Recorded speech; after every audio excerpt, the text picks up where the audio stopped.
नमस्कार इंडिया, आप देख रहे हैं स्पीकिंग ट्री और मैं हूं आपके साथ इला गोस्वामी। आज आप सभी से मेरा एक सवाल है, क्या आप मिरेकल्स में यकीन रखते हैं? मुझे कमेंट बॉक्स में आप बताइए। तब तक मैं आपको बताऊंगी आज मिरेकल्स के बारे में, जिसे आप चमत्कार मान रहे हैं, अगर वो कुछ और हो तो। चमत्कार को समझाती एक कहानी ने हाल ही में मेरा ध्यान खींचा। ये सीरीज नेटफ्लिक्स पर है, जिसका नाम है मिडनाइट मास। ये कहानी कई सारे चरित्रों को इर्द गिर्द घूमती है। खैर, कहानी किस पर है और क्या है ये रिवील नहीं करूंगी, क्योंकि इससे आपका मजा खराब हो जाएगा। लेकिन एक बात जो मैंने सीरीज के सीजन 1 के एपिसोड 3 में देखी, वो थी चमत्कार के बारे में सोसाइटी के लोगों की सोच। इस ड्रामा सीरीज में एक मुस्लिम किरदार है जो अपने बेटे के साथ रहता है, और बाकी सारे जो इलाके में लोग हैं वो ईसाई धर्म के हैं। इसी छोटी सी जगह पर हाल ही में एक पादरी आया है, जो कि एक छोटी सी लड़की को, जो कि व्हील चेयर पर रहती है, चलना सिखा देता है। लोग इसको चमत्कार मांगते हैं। चर्च में मौजूद सभी लोग खुशी से रोने लगते हैं। किसी को अपनी आंखों पर विश्वास ही नहीं होता है कि ये लड़की चलने कैसे लग गई। ये घटना जिनके भी सामने हुई, उनकी नजर में ये एक मिरेकल ही था। ये सीन देखते हुए मेरे भी रोंगटे खड़े हो गए और मैं भी उस भाव में खो गई जिसमें लॉजिक, सच्चाई और विज्ञान सभी को मैं पीछे छोड़ चुकी थी। फिल्में बनाई ही इसलिए जाती हैं कि हम उस फिक्शन की दुनिया को एक सेकंड के लिए ही सही सच समझकर खुश हो जाएं। लेकिन इसी कहानी को नया मोड़ देता है वो मुस्लिम शख्स जो कि उस इलाके का पुलिस वाला होता है। शरीफ हसन इस किस्से के बाद अपने बेटे के अंदर कुछ बदलाव दिखता है। उसका बेटा इस चमत्कार के किस्से सुनकर बहुत ज्यादा प्रभावित होता है और अपने पिता को ईसाई धर्म के प्रति उसकी दिलचस्पी के बारे में बताता है। हसन पेशे से एक पुलिस वाला है और बहुत ही लॉजिकल भी है। वो अपने बेटे को समझाते हुए कहता है, तुम्हारी माँ पैंक्रियाटिक कैंसर से मरी थी। वो अपने आखिरी दौर में भी सिर्फ अल्लाह पर भरोसा जताती थी और उसका भरोसा एक दिन के लिए भी कमजोर नहीं पड़ा। और अगर भगवान या अल्लाह इस तरह से काम करता है, अगर वो तय कर चुका है कि वो कुछ लोगों को तो ठीक कर देगा और बाकियों को नहीं, अगर वो कुछ लोगों को माफ करेगा और बाकियों को नहीं, अगर उसने लीजा को चमत्कार कर उसकी जिंदगी वापस दी, लेकिन अगर वही भगवान या अल्लाह किसी बच्चे को ब्रेन ट्यूमर के कारण मरने दे रहा है, तो वो चमत्कार नहीं है। ये चमत्कार वाली चीजें ना ऐसे काम नहीं करती जैसे तुम्हें ये दिखाई देती है। कोई कितना भी कहे कि किसी धर्म में चमत्कार की कहानियां रोमांच से भर देती हैं, फिर भी ये चमत्कार नहीं है।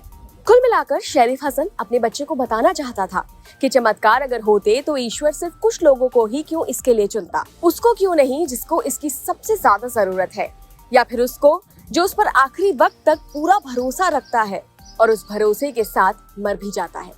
हसन जैसे कई लोग हैं जो चमत्कार जैसी चीजों पर भरोसा नहीं रखते। शायद आप भी उनमें से एक हो। ऐसा नहीं है कि वो नास्तिक है, लेकिन आस्तिक का अर्थ वह अंधविश्वास से नहीं निकालते। ये तो थी फिल्मी कहानी, लेकिन डेटा पर भी बात कर लेते हैं।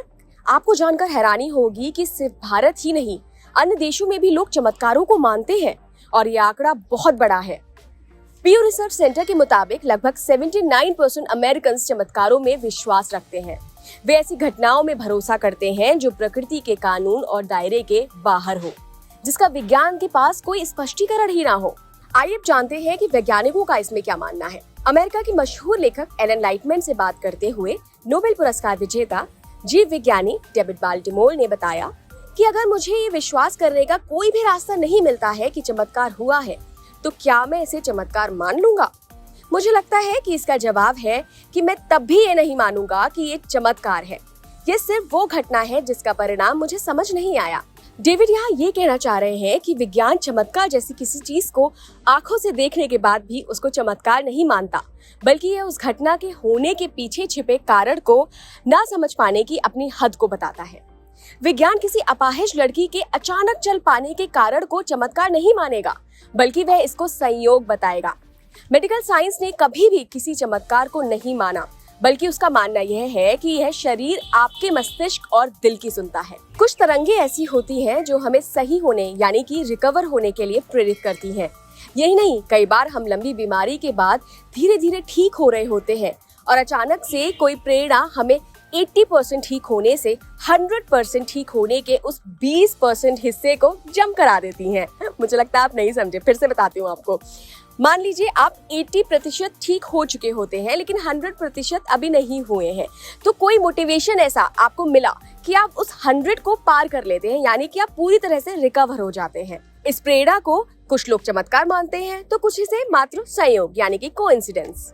आपके सामने विज्ञान, रहस्य और सच तीनों के उदाहरण हैं। हो सकता है आपने खुद भी ऐसे अनुभव किए हो जब आपको लगा हो कि ये चमत्कार है। यदि ऐसा है तो हमें कमेंट बॉक्स में बताएं कि वो कौन से अनुभव थे, और यदि आप इस बात पर जोर देते हैं कि चमत्कार नहीं होते हैं और ये सिर्फ कोइंसिडेंस है, तो ये बात भी हमें कमेंट बॉक्स में जरूर बताएं। आप जुड़े रहिए स्पीकिंग ट्री के साथ। नमस्कार।